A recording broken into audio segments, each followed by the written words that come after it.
I actually love seeing people progress and become better. So that's what my passion is.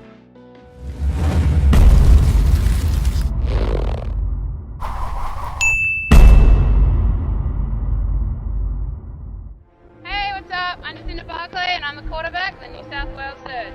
I'm number 17 and I'm from Malabar. I'm going to be the best quarterback in the country because as Australia's top baseball pitcher, I know what it takes to be number one. I definitely know that my will is more than your want.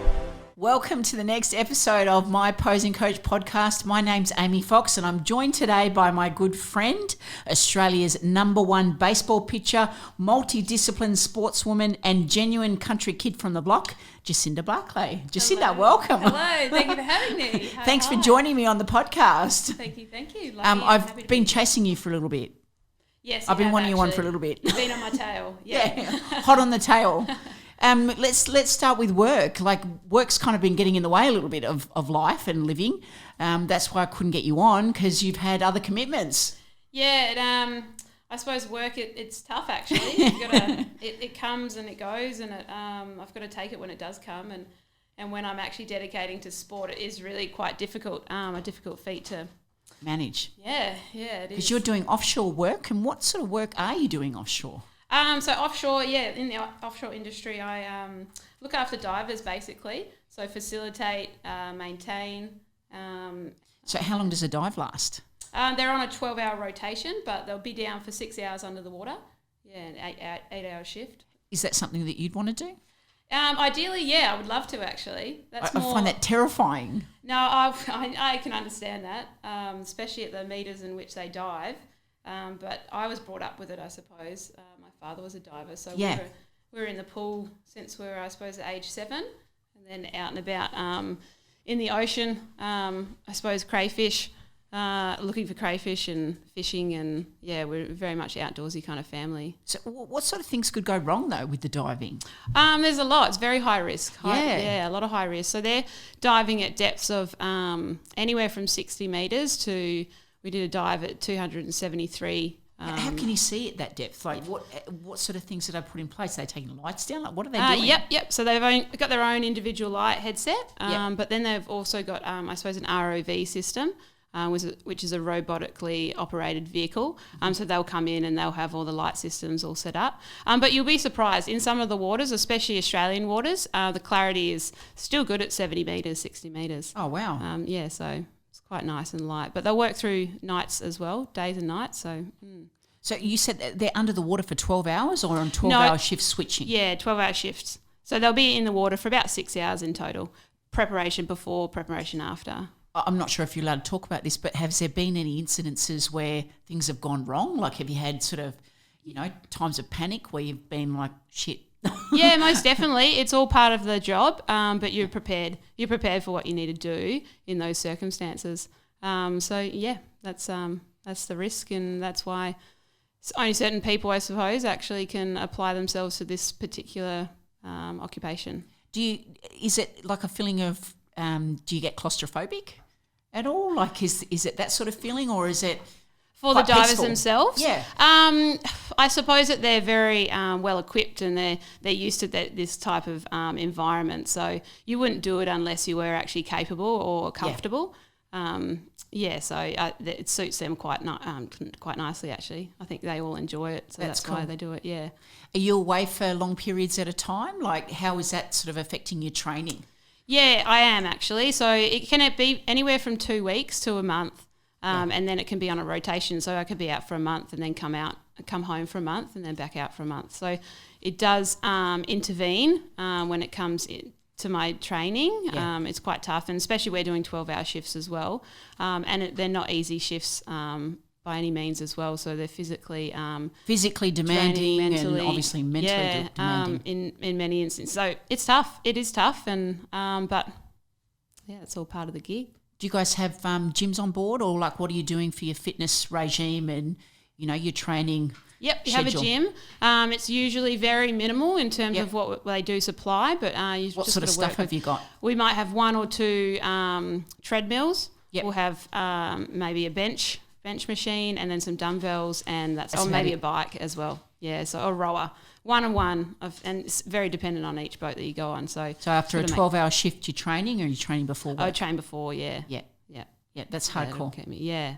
And you said your dad was, into the crayfish. Or he was fishing for crays? Is that what you used to do as kids together? Yeah, we did. Yeah, most definitely. I was just the bag woman, I suppose, the collector. I suppose I would point it out and under and in rocks and through reefs and everything. So, I was the hunter, I suppose, and he was the gatherer.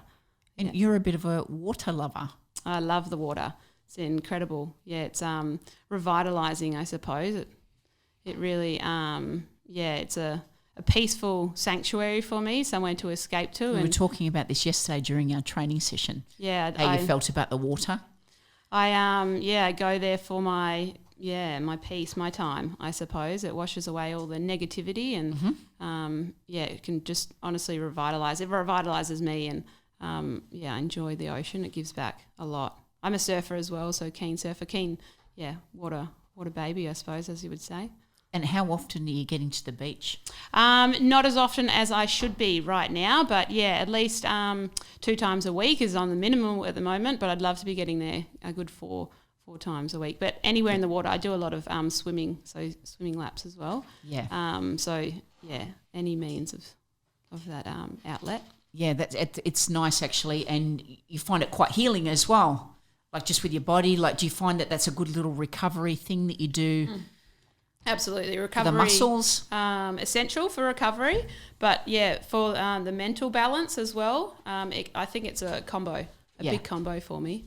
Yeah, no, that's cool.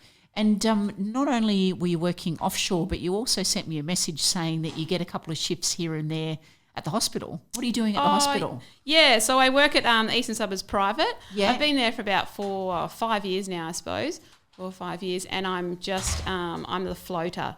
The hospital floater. So I'll do admin. I love that. Clerk, medical records, in outpatients, work in the outpatient facility there, helping out. And I usually am picking up and dropping off patients, elderly patients who are coming in to do. I was about to ask you, what sort of patients are you seeing? They've got elderly. They're mostly elderly, and they've got a lot of suffering from a lot, I suppose, as we do when we're getting older. A lot of replacements, hip replacements, knees.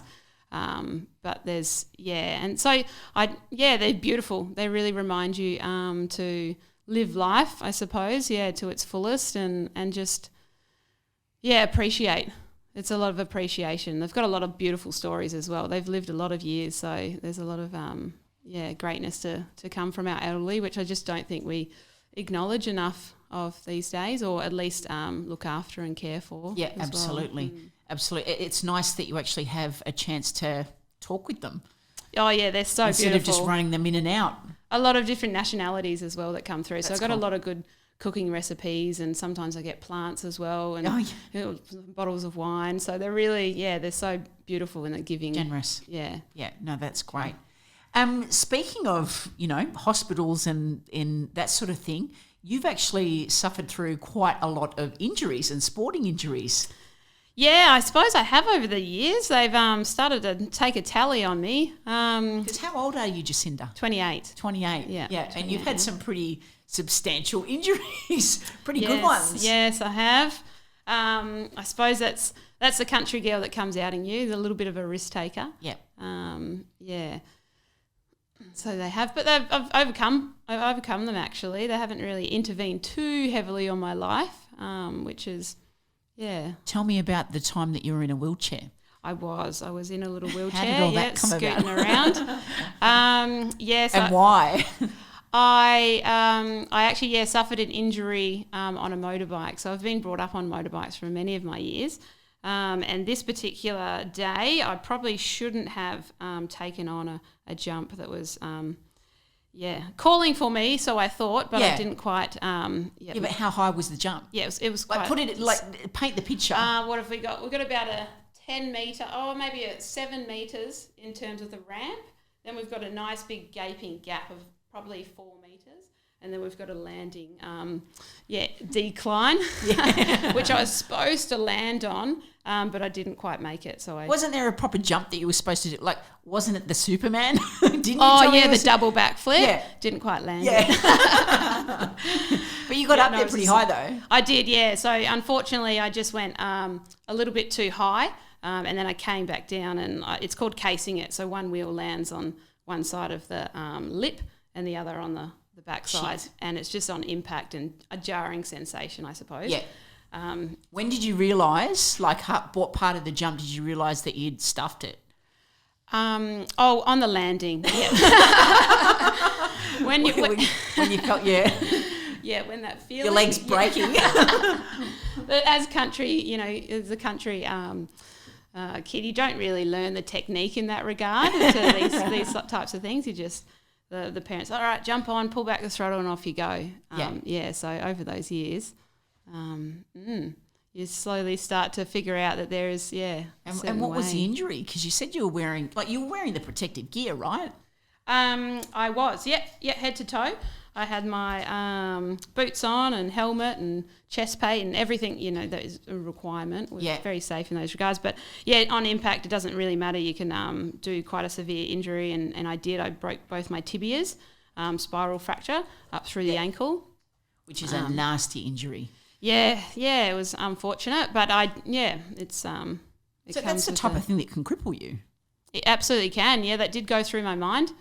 In terms of... can I be playing sport again? That was quite a big, questioning factor in what's going to come to the future. But I suppose that's where persistence and self-reassurance and your drive can just push you through all of those negative thoughts, I suppose. Yeah. Jacinda, were you in pain? Yeah, I was in a lot of pain. Yeah. Well, actually, I was initially in shock. Yeah.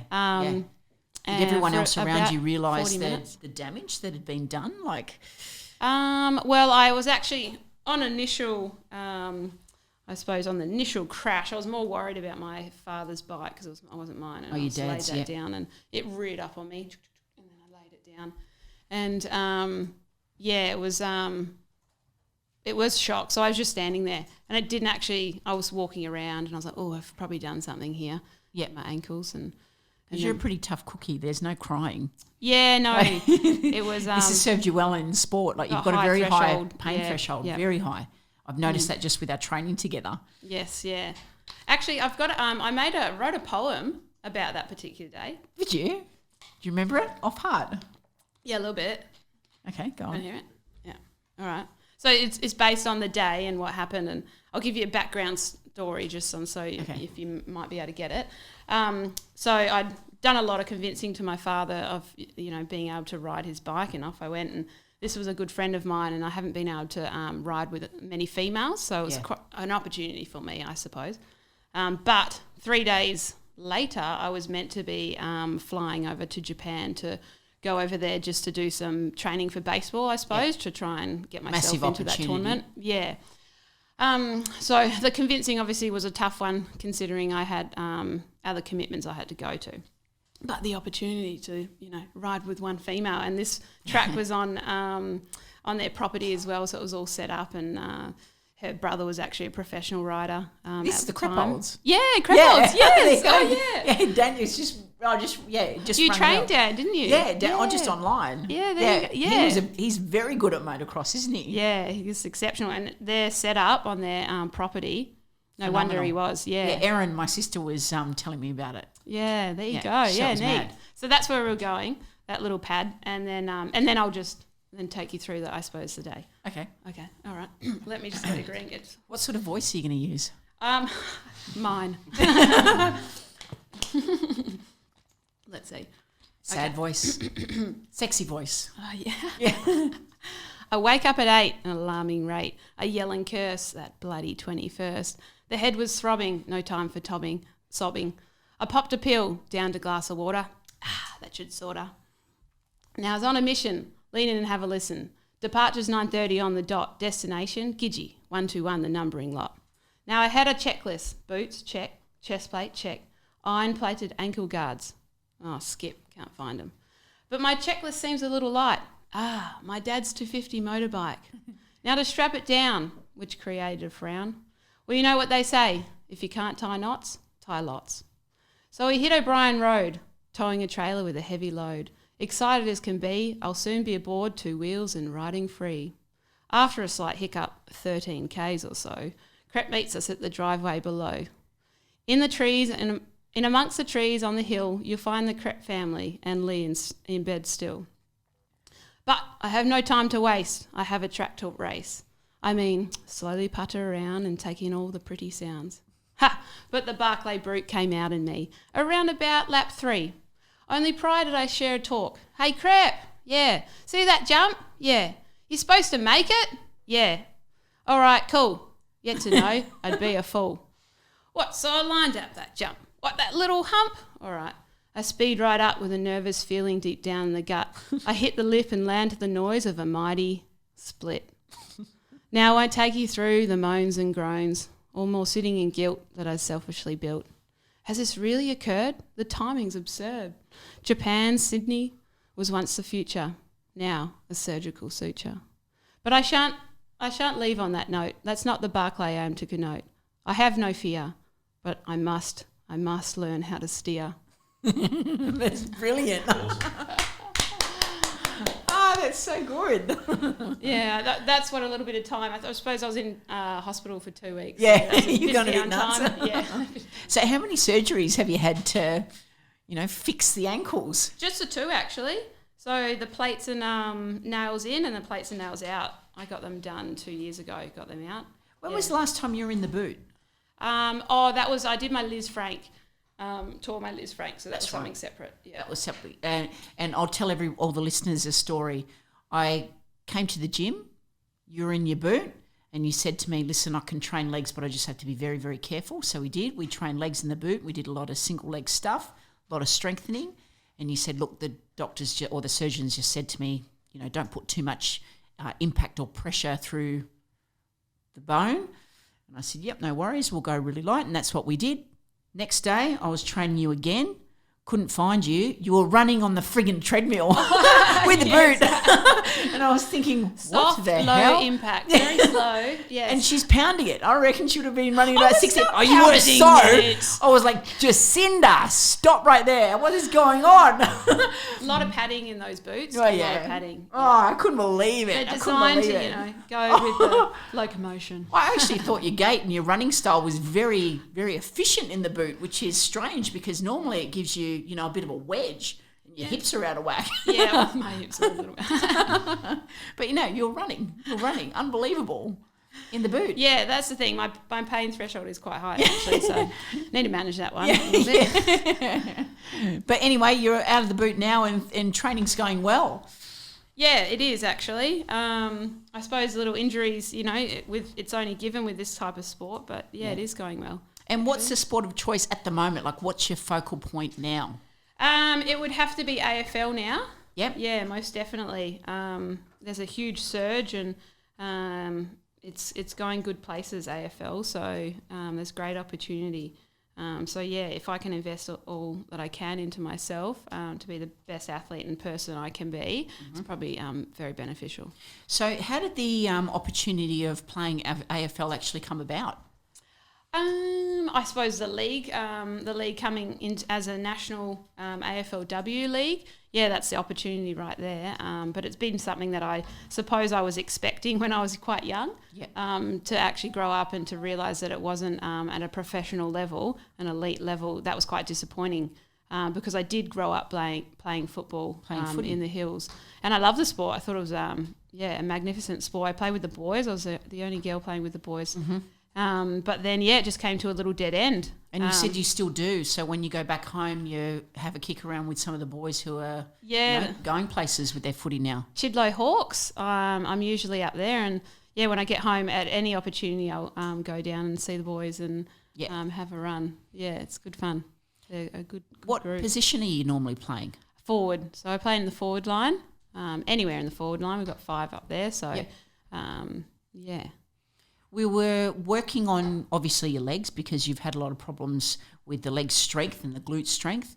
But one thing that has improved with the training, I think in the gym mainly, and you do a lot of gym work on your own, not just with me, but it was your kick. Hugely.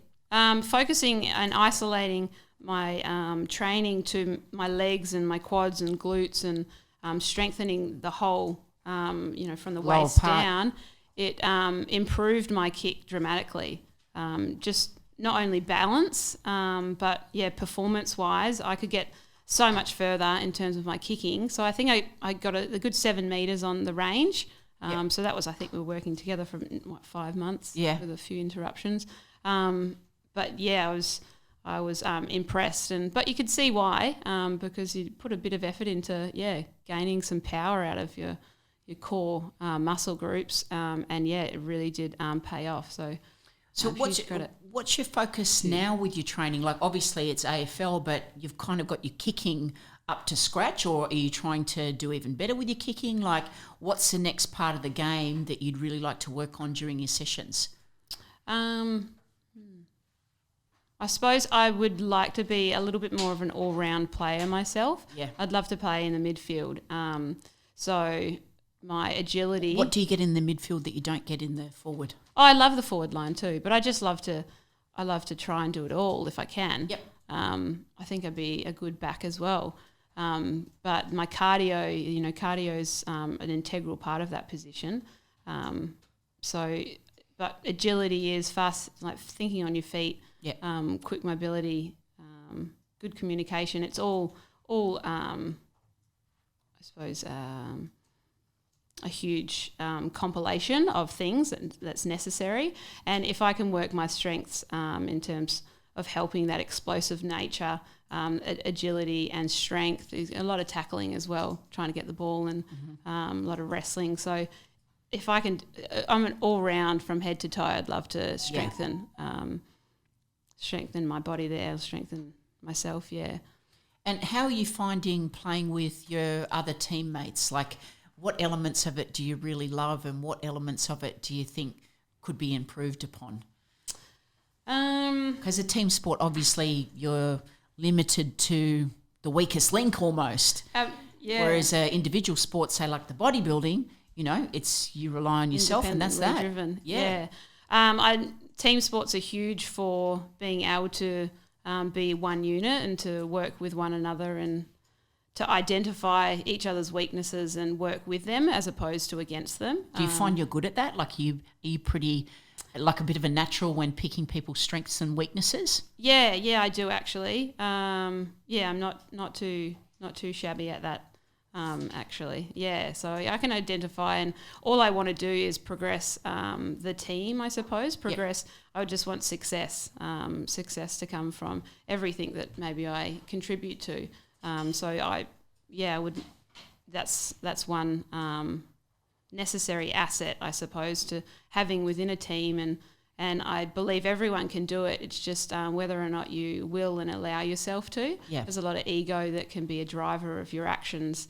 But it comes down to lack of understanding self as well, and a lot of growth, personal growth and personal outside influences that can be I suppose an influencer in how you play and how you go about your business. If we can get everyone on the same page, understanding that, and that being able to work together with all our strengths, but identifying weaknesses, as I said, then that's when you can really take off and be really successful. What do you think makes a good player? Like, is it more their mental strength or more their physical ability and their trainability? All round, I suppose. You need to be adaptable in the moment. You need to be strong-willed. You need to be driven and have a lot of integrity about how you go about your business. But you need to be a huge team player if you're in a team. In a team. And I think sometimes some people can get away from them. That understanding of what actually is a requirement of being a team member. Yeah, and it's something that I guess, as part of the coaching team, they need to teach that. Yes, and that's definitely something within our program that we do apply, and that we are going through those steps. Do they call that team building? Like, is it still team building? Yeah, or yeah. What sort of coaching sessions does that involve? Like, how does that work? Well, we'll have a camp for our particular footy team going forward now. Yep. So that'll bring together a lot of, team bonding and understanding and personal. Yeah, the better you know your teammates, the better you can perform, and the better you know yourself, the better you're destined to perform as well. Jacinda, you're 28 years old. Are a lot of the girls playing AFL at the moment your age, older or younger? We've got a huge range.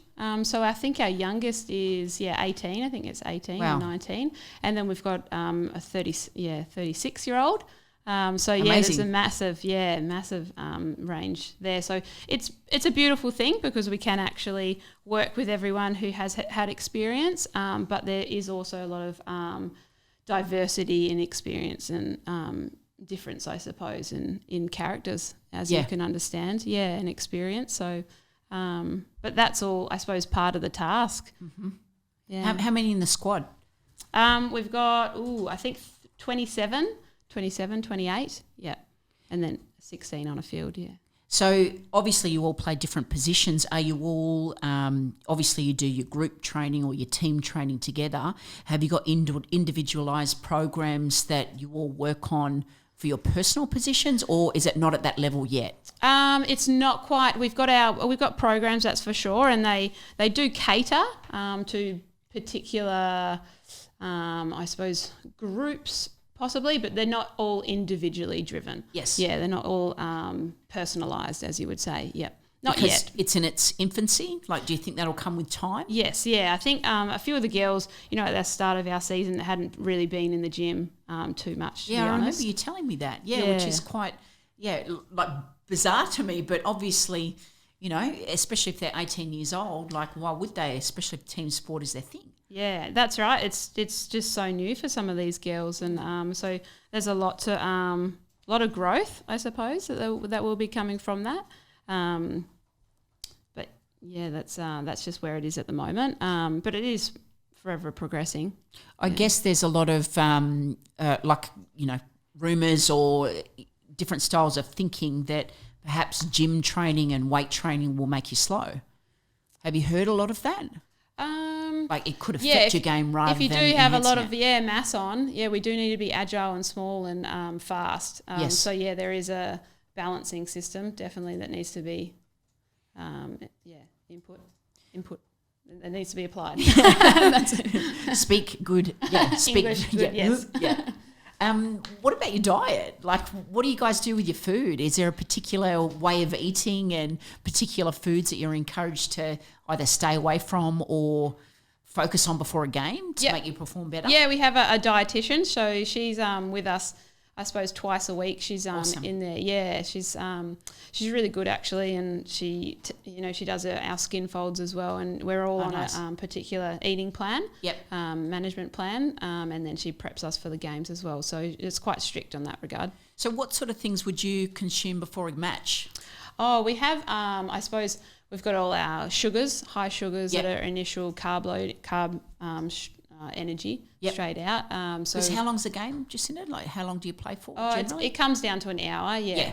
about 20. With a couple of stop starts, So we'd have Pringles and not Pringles, Amazing. pretzels, sorry, Pretzels, pie carb. clips, snakes and all that jazz, That sounds like an amazing diet. It is. It's quite a selection when it comes on when we're walking in. Well, all right. And do they still do oranges at half time like you did at kids sport, or they don't do that the anymore? oranges, Why? Bit of a shame. Why don't you do that? There is some fruit, floating around. But do they stick to more like the carb drinks, like your Powerades and your Gatorades, more so than eating during a game? Like, how does that work? Yeah, we do. We do a Powerade to water ratio as well. Yeah. Oh, right. Okay. Yeah, interesting. And you've got, obviously you have a lot of people that, make up the game. So you've got people that run the water and you've got the medics. And trainers. Yeah. Sending messages as well. And then we've got our coaches down the defensive, midfield and then our offense as well. So, and then we've got the head coaches and he will look over everything. Yeah. Bird's eye view. And being a female game, the AFL for women, obviously, Is it aggressive? Yeah, I think it is. Yeah, most definitely. We've got a lot of go-getters out there. Yeah, there's a lot of girls who, they're ready. And that's actually, it's inbuilt in them that they want to be aggressive and they want to play this type of high impact game. So I think it's a beautiful thing actually, that it enables girls to not express but perform at this level with those capabilities, but that they do actually have. And they're encouraged almost, rather than, you don't suppress them. You get out there and it's not your stereotypical old stereotype of female athletes. And you've got mothers in the team, like women that play that have got kids or have had kids. So we have Gummy, and she actually has a little one herself. She just retired last year. But throughout Australia, there's lots of mums running around there, absolutely dominating. Have they said it's been difficult? Yes, it is. It's quite a balancing effort. Like, they have to rely a lot on their partners. Yes, but also, I suppose, there's a relationship and emotional connection towards, their little bubba, and leaving them to go do something that's what they see as selfish. I suppose that's quite a hard little thing to push through. It can be quite difficult for them. Interesting. And I guess a lot of the girls, because they haven't had kids, is, it's very difficult. So that might be difficult to understand the other girls that do have those. Empathise with them, I suppose. That is a tough one. Because obviously the men don't have the same problem so much. Yes, that's right. They don't have a lot of problems that actually, go through in that kind of female environment or female sports. So Do you find you're treated differently? In what sense, I suppose? Just being respectful nature? Yeah, kind of AFL, like obviously the men's teams are treated a certain way, and then you've got the women's AFL. Do you find that, like, socially it's being accepted, or is there still a fair way to go? I think socially it is being accepted, yeah. True. Yeah, absolutely. And they are very respectful in our club, that's for sure, and they take a lot on of consideration into what I suppose we can do in order to be at that height and that level of elite performance, I suppose. But it is a sorry, what else was the question there? No, that was pretty good. You pretty much answered it. Accepted? Check. No, that was good. I understand. They are very accepting. It's good. I suppose there's just a comparison level in terms of they compare with the men, and that's a tough one. So as much as they'll be accepting of us, they're still comparing with a very well-drilled elite program, which that can actually be quite tough. No, I understand. And not only like the AFL, but you play, as I said in the intro, like many sports. So you've played AFL, you've played baseball, you surf, and you've also played LFL in America. Yeah, I've dabbled. How'd that come about? I suppose I saw it on Fox Sport. Yeah, a few years prior. And because it originally the Lingerie Football League. That's correct, yeah. And they changed the name to Legends. Yes, yeah. Yeah. I know. A little bit of a self-gloating there, I think. A little bit too much of that league. But anyway, it took it away. It took the sting away a little bit from the lingerie style. Yeah. But it really came down to the sport itself, not anything else that was attached with that. So learning a new game, new concepts, new teammates, new skill sets, I suppose. That's what really drove me to that kind of interest in doing that sport, and the fact that there was a platform to actually play a sport on that particular level to showcase ability. That was an encouraging fact. And so that's how I ended up, I suppose, playing. We had a national league here in Australia, and then I progressed and pursued it over to America, and I ended up being in playing for the Chicago Bliss over there. Amazing. So it was quite the experience. But I suppose inequality was just so prevalent that it didn't make for an enjoyable experience in the end, I suppose. Because you guys are training like top-level athletes. You're being treated like top-level athletes aside from... I wouldn't even say we'd be treated like... Well, maybe within your core club. Yep. We were definitely. We had a quite high-class coaching staff, about 7. You were lucky because a lot of the teams didn't. Incredibly. Yeah. So that's what I suppose allowed me to keep faith in it, if you would say. Yeah. An encouraging factor. But everything else beyond that was, a little bit of it was just a bit of a piss take when it comes to how you treat athletes. Because and like I hate to talk money and tell me if I'm prying too much, but out of the women's sports, like, are they paid? No. So from this you're playing at the top level. Yeah. From this perspective, you would everyone I think I've spoken to, they would presume that you're getting some money. Yeah, absolutely. So we fly us around. You guys were on Fox Sport and lot everything, of money. weren't you? Yeah. So it was a huge exploitation of ability and personnel and athletes, and because you're sacrificing work to play for these teams. Yeah, and they're making a truckload of money as well. Yeah. So it was just devastating when I was over there that we tried to pursue to make change, but they were just taking advantage of the girls that they're exploiting them. It was sad actually. Really disappointing. And I suppose any success that comes from that, it just it wasn't enough. It's just never enough when equality is so obvious. Yeah. It's disappointing. Yeah, I can hear it in your voice as well. Yeah. Yeah. Especially like, obviously the training and the camaraderie that you have with the girls is super fantastic. They're amazing. Some of the girls over there, gosh, they got some Crackers. flamboyant, characters. My golly, that was amazing. I loved it, and just beautiful heart as well. A lot of soul, as you would. Soul Sisters over in Chicago. So it was an incredible experience.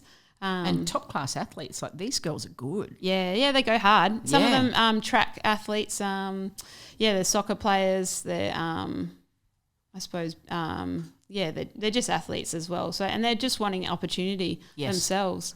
So what do you think will bring about change in terms of being monetary, like having some sort of payment or being able to make a living from a sport that you love? Like what needs to happen? Well, I think the pay equality and what we're suffering now it's all really just a symptom of the disease that humanity is trying to face right now and trying to fight, and that is equality. So it's in terms of that, it's on a mass scale that we need to realise and actually become aware of and have acceptance and invest and have respect for our fellow female members of society.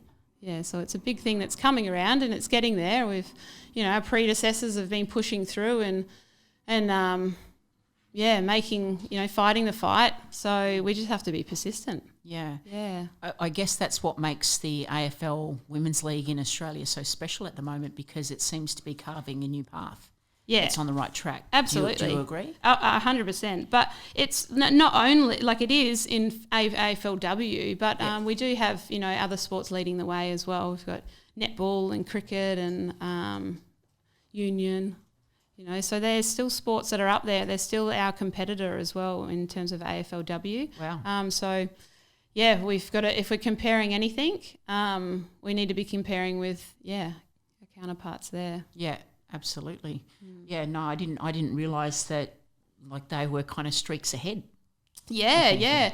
I suppose the cricket girls, they're getting, if we're going on pay at this stage, it's quite a determining factor for athletes, in this day and age. It's necessary, and I don't think we're asking too much at all. When we look at, I suppose, if we're doing numbers, the male players, they're on average of 360,000, and the girls are on 16,000.